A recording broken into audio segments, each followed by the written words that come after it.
Саламатсыңарбы, урматтуу окуучулар? Маанайыңар кандай? Кыргыз тили сабагын баштайлык.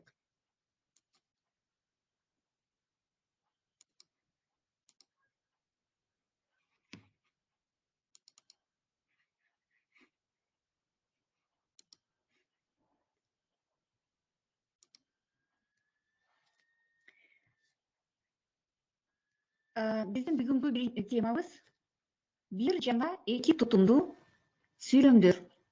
Бир жана эки тутумдуу сүйлөмдөр. Составные и двусоставные предложения. Бир жана эки тутумдуу сүйлөмдөр. Биринчиден силер менен сабактын максаттары менен тааныштырайын. Биринчи биздин максатыбыз билим берүүчүлүк максат. Я хочу вас познакомить с целями нашего урока. Билим берүүчүлүк — это образовательная цель.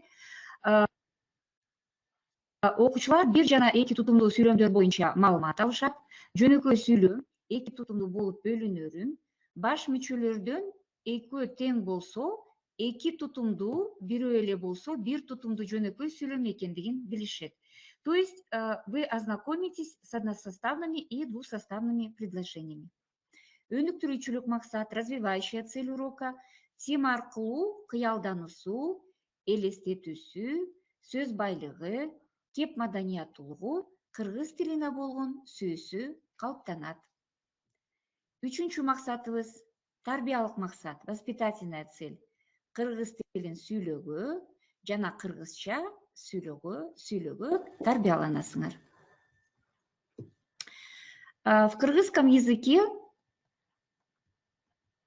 простые предложения по составу делятся на односоставные и двусоставные. Давайте вспомним из материалов русского языка. Да?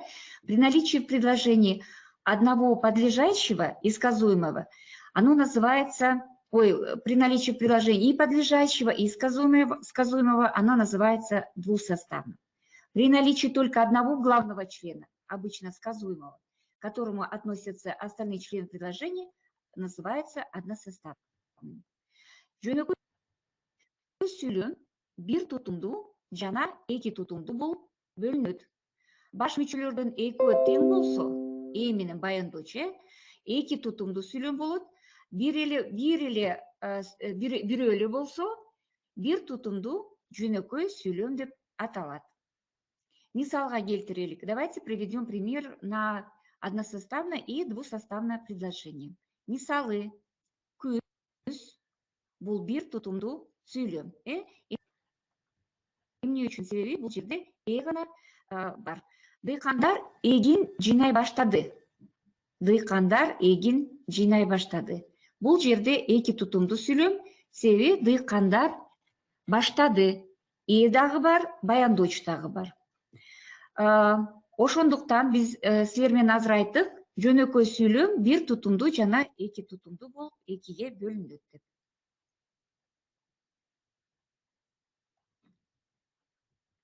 Так, эки тутумдуу да бир тутумдуу да сүйлөм жалам жана жайылма түрүндө келе берет. Эки тутумдуу дагы бир тутумдагы сүйлөм жалам жана жайылма түрүндө келе берет.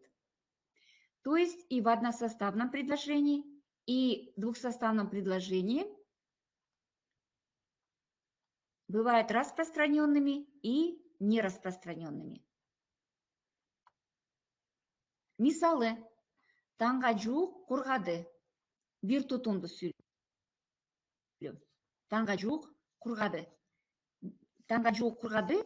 Бул жерде бир тутумдуу сүйлөм, анан кандай сүйлөм экен? Жайылма сүйлөм. Сансыз жылдыздар жымыңдашат.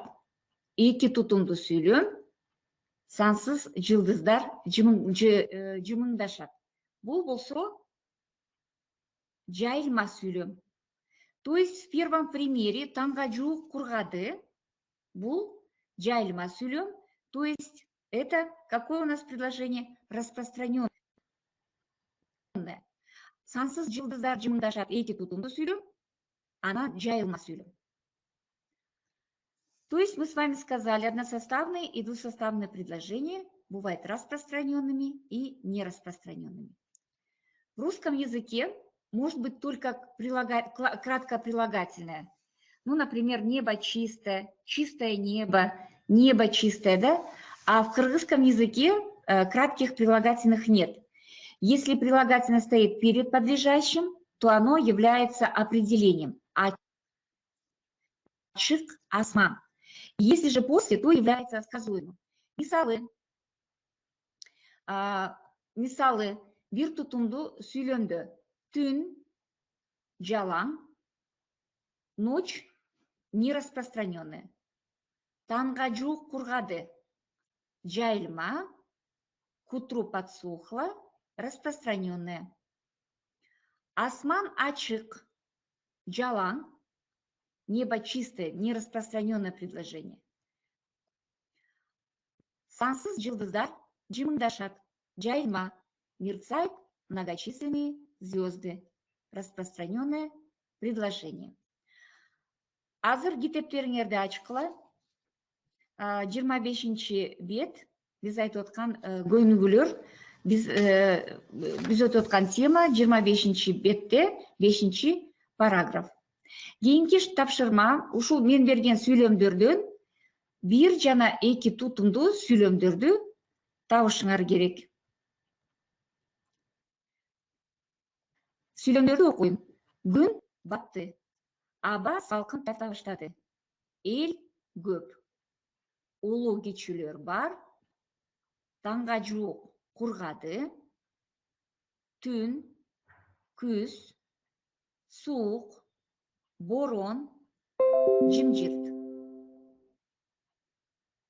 Так, күн батты. Бул кандай сүйлөм? Күн батты. Күн батты. Бул 2 тутумдуу сүйлөм. Туура. Так, аба салкын тарта баштады. Аба салкын тарта баштады. Аба салкын тарта баштады. Туура. Бул 2 тутумдуу сүйлөм. Эл көп. Улуу кичүүлөр бар. Таңга жуук кургады. Эл көп. Улуу кичүүлөр бар. Таңга жуук кургады. Түн, күз, суук, борон, жымжырт.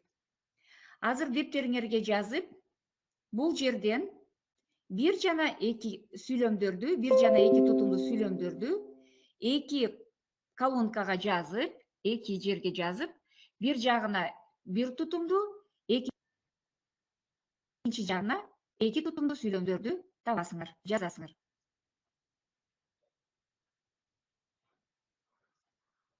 Так, кийинки тапшырма. Берилген сүйлөмдөрдүн кайсынысы 1 же 2 тутумдуу сүйлөм болот? Биринчи сүйлөм арча Орто Азия тоолорунда көп кездешет. Арча Орто Азия тоолорунда көп кездешет. Экинчи сүйлөм айылдарда түшүм майрамын өткөрүп жатышат. Айылдарда түшүм майрамын өткөрүп жатышат. Эки сүйлөмдөн, берилген сүйлөмдөрдөн кайсынысы 1, кайсынысы 2 тутумдуу сүйлөм? Арча Орто Азия тоолорунда көп кездешет. Айылдарда түшүм майрамын өткөрүп жатышат. Туура. Биринчи сүйлөм 2 тутумдуу сүйлөм. Айылдарда түшүм майрамын өткөрүп жатышат. Бул 1 тутумдуу сүйлөм. Кийинки тапшырмабыз сүрөттөр менен иштөө. Тапшырмабыз сүрөт боюнча 1 жана 2 тутумдуу сүйлөмдөрдү түзүшүңөр керек. Вы должны составить предложение по картинкам, односоставные или двухсоставные предложения. Сүрөттү карагыла, анан сүйлөмдөрдү түзгүлө.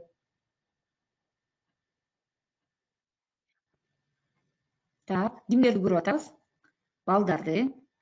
Балдар эмне кылып жатышат? балдар эмне менен ойноп атышат? Ал балдар кайсы жерде ойноп жатышат, туурабы?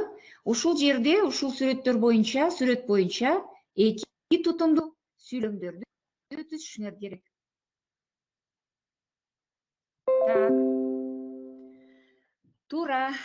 Балдар жайкы эс алууда каникулдарын кызыктуу өткөрүшөт.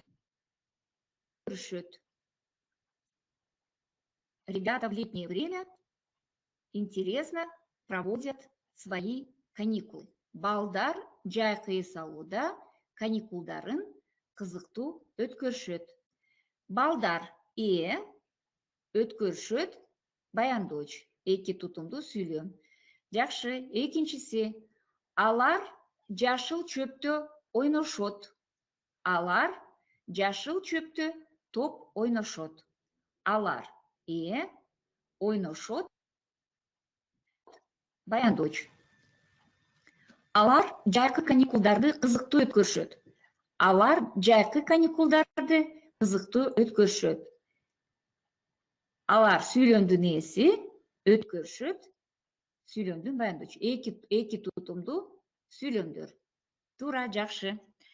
Эми ушул сүрөт боюнча бир тутумдуу сүйлөмдү түзгүлө. Сүрөттү эмнени көрүп атабыз? Туура, жай. Жайлоо. Жылкылар. Абдан кооз жаратылыш. Бир тутумдуу сүйлөмдү ушул сүрөт боюнча түзгүлө.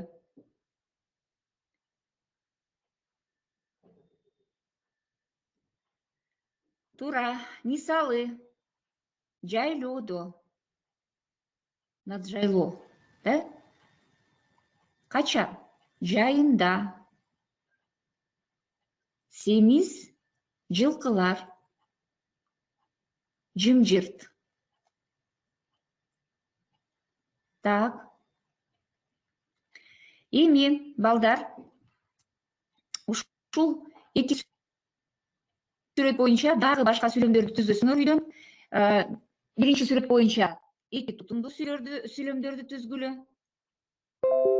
А экинчи сүрөт боюнча бир тутумдуу сүйлөмдөрдү түзүп дептериңерге жазгыла. Жакшы. Бүгүнкү биздин темабыз кайсыл тема болду?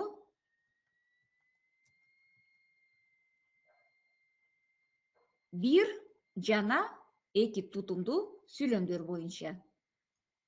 Биз айттык, жөнөкөй сүйлөм бир тутумдуу жана эки тутумдуу болуп бөлүнөт деп, баш мүчөлөрдөн экөө тең болсо эки тутумдуу, бирөө эле болсо бир тутумдуу жөнөкөй сүйлөм деп аталат. Мисалдарды сиздер менен келтирдик. Ошон үчүн берилген сүрөттөр боюнча үйдөн бир тутумдуу жана эки тутумдуу сүйлөмдөрдү түзгүлө. Бир тутумдуу сүйлөмгө 3 сүйлөм түзгүлө, эки тутумдуу сүйлөм боюнча дагы 3 сүйлөм түзөсүңөр. Так, кийинки сүрөт. Эки тутумдуу сүйлөм түзгөнгө аракет кылгыла ушул сүрөт боюнча. Так, сүрөттө эмнени көрүп атабыз? Сүрөттө биз чоң шаардын сүрөтүн, кыз чуркап кетип атат, На английском языке это будет где-то возле даунтауна, Борборунда, же болбосо суунун жээгинде. Кыз эмне кылып атат? Кыз ден соолугун чындап, чуркап жатат. Туура. Жакшы. Ушул сүрөт боюнча эки тутумдуу сүйлөмдү түзгөнгө аракет жасайлык, Биринчи байлык, ден соолук дегенде, бардыгыбыз өз ден соолугубуз жөнүндө кам көрүшүбүз керек. Бул жерде эки тутумдуу сүйлөм. Себеби бул сүйлөмдө менен баяндоочу дагы бар. Так, көчүрдүңөрбү? Эми ушул сүйлөмдүн ээсин жана баяндоочун тапкыла. Биринчи байлык ден соолук дегенде бардыгыбыз өз ден соолугубуз жөнүндө кам көрүшүбүз керек. Туура. Так, эки тутумду сүйрөм. Эртең менен кечинде дайыма чуркаган адамдын дени сак, булчуңдары чың жана дайыма тың, сергек алып жүрүшөт.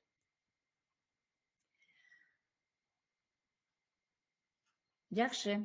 Эми текст менен иштөө жумушубуз бар. Китептериңерди ачкыла. 22 бетте түшүм майрамы чечкор деген текст бар. Түшүм майрамы чечкор. 22-23 бетте китепте. Ачтыңарбы? Эми ушул текст боюнча иштейлик. Түшүм майрамы чечкор. Чечкор — это название праздника. Да, сейчас вот мы с вами в тексте с этим ознакомимся. Кыргыз эли күзүндө түшүм майрамын өткөрүшкөн. Аны чечкор деп аташкан. Мол түшүмдүн ээси баба дыйкан, ал эми ийгиликти, жакшылыкты кыдырата дешкен. Аларга чечкор майрамында өткөрүлгөн ырым-жырымдарды арнашкан. Кырманга келгендер таза келишкен. Кырманга от, суу жолоткон эмес. Кыдырата баба дыйкан оттон, суудан коркушкан. Так.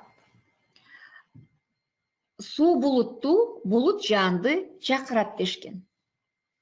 Кырманга ит келсе, кубалабаган. Жылан сойлоп келсе, ак же сүт чачып кетиришкен. Алардын келишкен кыдырата баба дыйкандын кейпиндеги келгин деп түшүнүшкөн. Кырмандын жанынан өткөндөр чечке береке деп саламдашкан.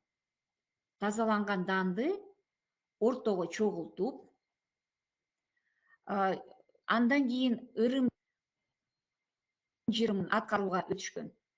Кызылды түнөтүп, эртеси үйлөрүнө алып кетишкен. Азыр ушул текст боюнча жаңы сөздөрдү табалык. Китептериңерде бар. Жаңы сөздөр менен таанышалык. Тексттеги жаңы сөздөрдү көчүрүп жазып, үйрөнүш керек, жатташ керек. Жаңы сөздөр: түшүм майрамы, праздник урожая, үйүлгөн кызыл, горка пшеницы, баба дыйкан, отец плодородия, кыдырата, отец успеха, удачи, токчулук, сытость, достаток, жолоткон эмес, не допускал. Сейчас я вам прочитаю еще раз. Слушаем произношение и вместе со мной повторяем. Түшүм майрамы. Түшүм майрамы. Үйүлгөн кызыл, баба дыйкан, кыдыр ата, токчулук, жолоткон эмес. Эми текст боюнча дагы сөздөрүбүз бар экен. Кетиришкен, куушкан, прогоняли, чечке береке, хорошего умолота. Почему-то написали хорошего урожая, да? Чечке береке. Ортого чогултуп, собрав середину, ырым жырым, суеверие, кызылды түнөтүп, оставить пшеницу на ночь, айры вилы. Эми ушул сөздөр менен текст боюнча суроолорго жооп берүүгө аракет кылалы. Текстти жаңыркалуу болгула, себеби текстке азыр суроолорго, тексттеги суроолорго жооп бересиңер. Текст боюнча. Кыргыздар түшүм майрамын качан өткөргөн? Кыргыздар түшүм майрамын качан өткөргөн?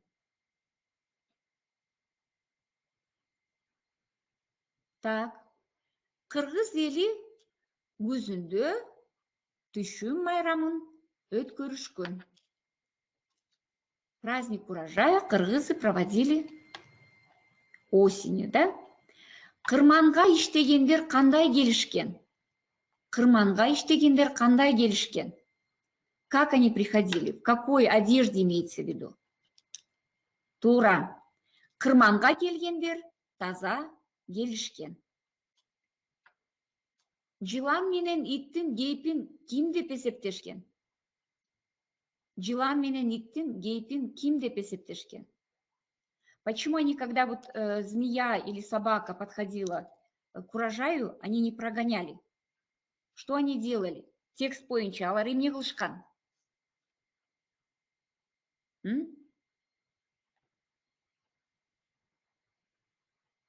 Кырманга ит келсе, кубалабаган, жылан сойлоп келсе, ак же сүт чачып кетиришкен.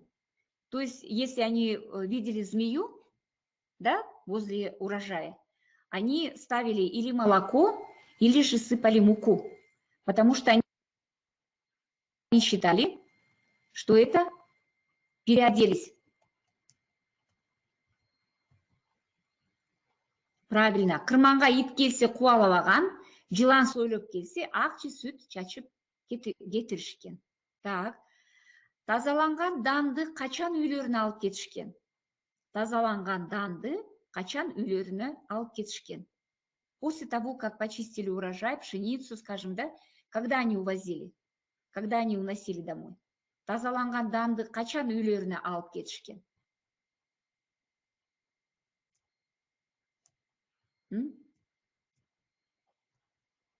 Тазаланган данды ортого чогултуп, андан кийин ырым-жырымын аткарууга өтүшкөн.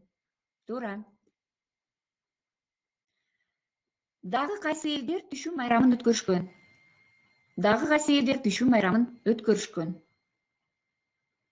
Какие еще народы отмечали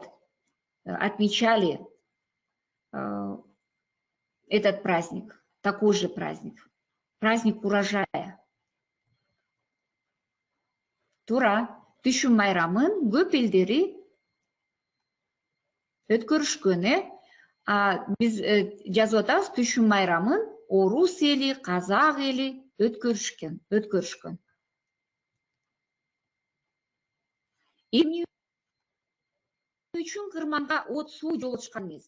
Эмне үчүн кырманга от суу жолотушкан эмес?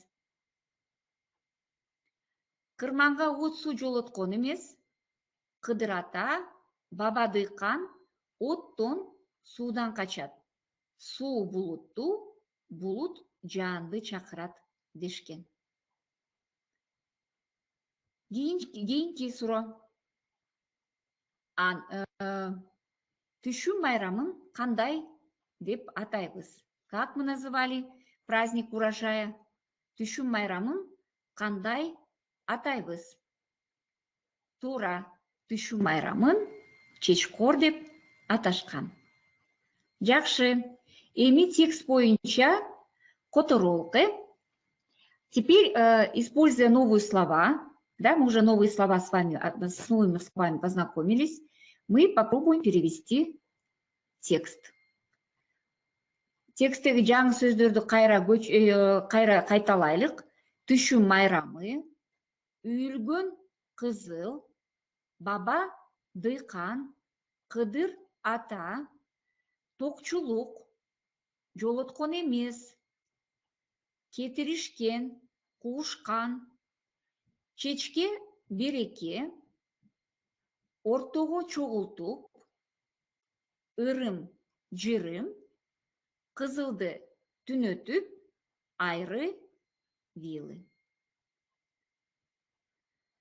Кыргыз эли көзүндө түшүм майрамын өткөрүшкөн. Кыргызский народ или кыргызы проводили или отмечали праздник урожая осенью.